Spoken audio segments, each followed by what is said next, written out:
विविध जिल्ह्यातल्या टॉप 9 बातम्यांचा आता आढावा घेऊया। चंद्रपूर शहरामध्ये नायलॉन मांजाची विक्री करणाऱ्यांवर आता मनपा भरारी पथकांची नजर, विक्रेत्यांवर कडक कारवाईचे आयुक्तांचे निर्देश।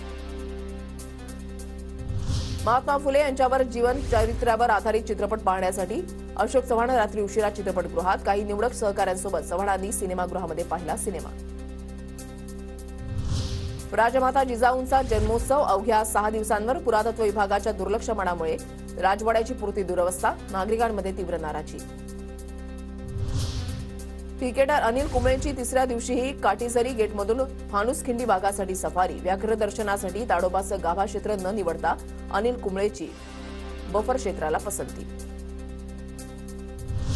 बुलढाण्याच्या खामगावमध्ये विजांच्या कडकडाटासह पावसाची हजेरी, पावसामुळे तूर, कांदा, हरभरा पिकांचं मोठं नुकसान।